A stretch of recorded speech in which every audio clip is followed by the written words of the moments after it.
Good morning students.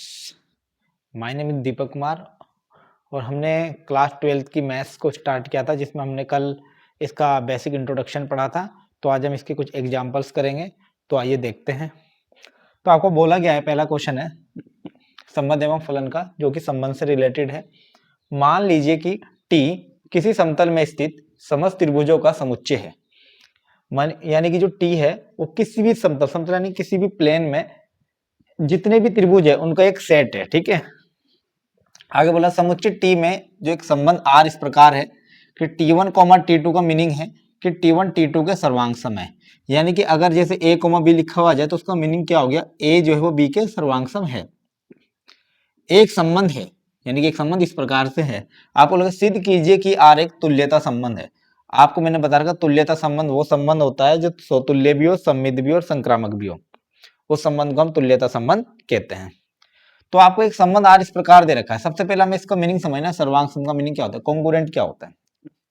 कोई भी दो त्रिभुज जिनके करस्पॉन्डिंग पार्ट्स इक्वल हो, ठीक है, जिनके संगत भाग आपस में बराबर होते हैं, उन्हें सर्वांग सम त्रिभुज कहते हैं।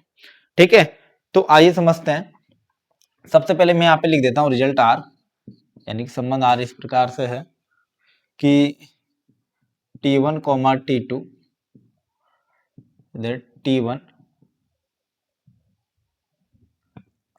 कॉमा T2 के T1 T2 के सर्वांग सम है। ये आपको आर दे रखा है। इस तरह से बिल्कुल आपको सॉल्यूशन लिखना है। भाई कोई भी त्रिभुज ले लो, समभाव ले लो, समद्विभाव ले लो, किसी भी प्रकार का त्रिभुज, कोई सा भी त्रिभुज ले लो, क्या वो खुद के सर्वांग सम होगा? भाई मान लो मैंने एक त्रिभुज ले लिया इस तरीके से, इसकी साइड ले लेता हूं मैं, इसका नाम है ए बी सी। इसकी साइड है दो, ये भी मान लेता हूं दो, ये दो सर्वांग ए वो ले लिया मैंने समभाव त्रिभुज। दूसरा भी यही त्रिभुज ले लेता हूं ए बी सी, ये भी दो दो दो।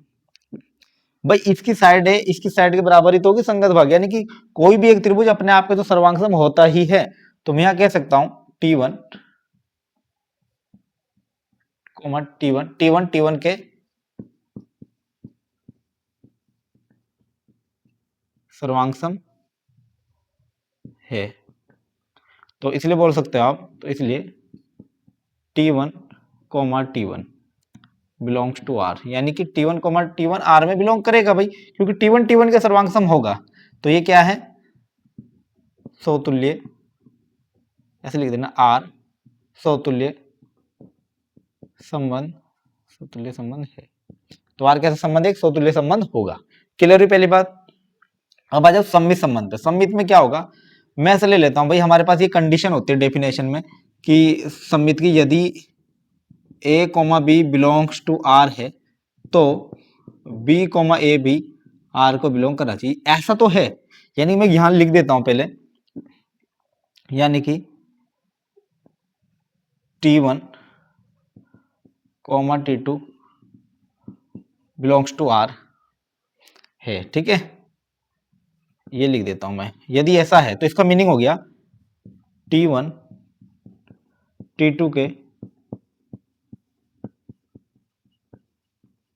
सर्वांग सम है। यह हमें मान मतलब दे रखा होता है, मतलब सम्मित में जब भी करते हैं तो इतना आपको लेके चलना है। यानी कि T1 जो है वो T2 के सर्वांग से, मान लो मैं दो त्रिभुज बनाता हूं ऐसे, ये है ए बी सी और एक है पी क्यू आर। मैं बोल रहा हूं त्रिभुज एबीसी त्रिभुज पी क्यू आर के सर्वांग सम है।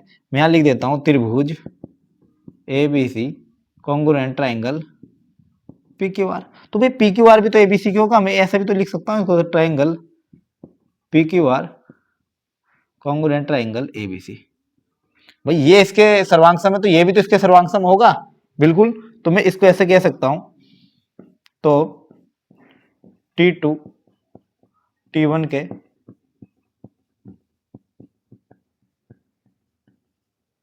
सर्वांग सम है।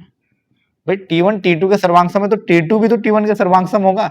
यानी कि तो फिर ये बात ऐसे आ जाएगी कि भाई T2 T1 के सर्वांग सम है तो T2 T1 लिख सकते हैं इसको, और ये बिलोंग करेगा आर को। तो संबंध क्या हो जाएगा, तो लिख दो आर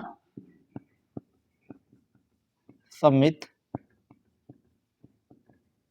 संबंध है। कहने का मतलब ये था कि ये हम लेके चलते सम्मित में कि भाई T1 T2 बिलोंग करेगा R को, तो ऐसा होना चाहिए। तो हमने बोला इसका मीनिंग तो ये हो गया भाई, इसका मीनिंग दे भी रखा है आपको कि T1 T2 का सर्वांग सम यानी आगे वाला पीछे वाले का सर्वांग सम है। तो हमने प्रूव कर दिया इसके वाले की सर्वांग सम होगा, तो T2 T1 का सर्वांग सम को तो इसको इस तरीके से लिख दिया, तो सम्मित संबंध हो गया। अब आ जाओ संक्रामक में। संक्रामक को थोड़ा सा आपको समझना है। संक्रामक की डेफिनेशन में आपको इधर बता देता हूं पहले। संक्रामक में आप क्या लेके चलते हो कि यदि ऐसे लिखते हो आप, यदि A, B belongs to R तथा ये इसकी डेफिनेशन, तथा B, C belongs to R हो तो A, C R को बिलोंग करना चाहिए, तो बोलेंगे हम कि ये क्या संक्रामक है, अदरवाइज नहीं है। ये आपको है आपके पास और ये आपको बनाना है। तो मैं यहां लिखता हूं, मैं ऐसे लिख देता हूं T1, T2 belongs to R तथा T2 T3, तीन त्रिभुज ले ले, T3 बिलोंग्स टू R, क्योंकि एक समतल में बहुत सारे त्रिभुज हैं, तो T2, T3 belongs to R है। तो इसका मतलब क्या होगा, इसका मतलब हो गया कि T1 T2 के सर्वांग सम है तथा T2 T3 के सर्वांग सम है। इसका मतलब हो गया भाई, इसका मतलब हो गया कि T1 जो T2 के सर्वांग सम है तथा इसका मतलब हो गया T2 T3 के सर्वांग सम है। यानी कहने का मतलब है तीन त्रिभुज हैं भाई ABC, एक है PQR और एक है LMN। ये वाला जो है फर्स्ट वाला जो है वो सेकंड वाले के सर्वांग सम है, सेकंड वाला जो है वो थर्ड वाले के सर्वांग सम है।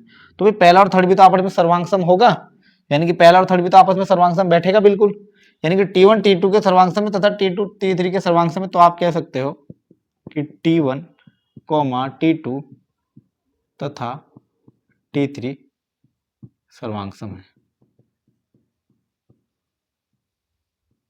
यानी कि तीनों आपस में सर्वांग सम होंगे। और तीनों सर्वांग सम है तो आप ये भी कह सकते हो कि T1 T3 के, हमें तो ये चाहिए ना,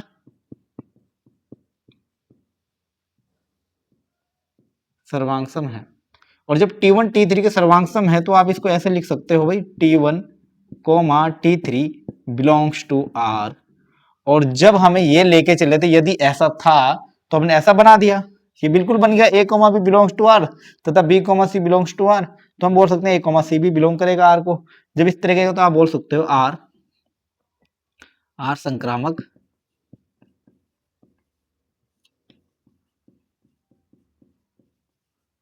संबंध है। ठीक है, अच्छा दिया गया संबंध जो है तो आप लास्ट में लिख सकते हो, तो देयरफॉर R एक तुल्यता संबंध है। तो समझ आया आपको, इस तरह से इस क्वेश्चन को करना था। इसका एग्जांपल नंबर 3 देखते हैं।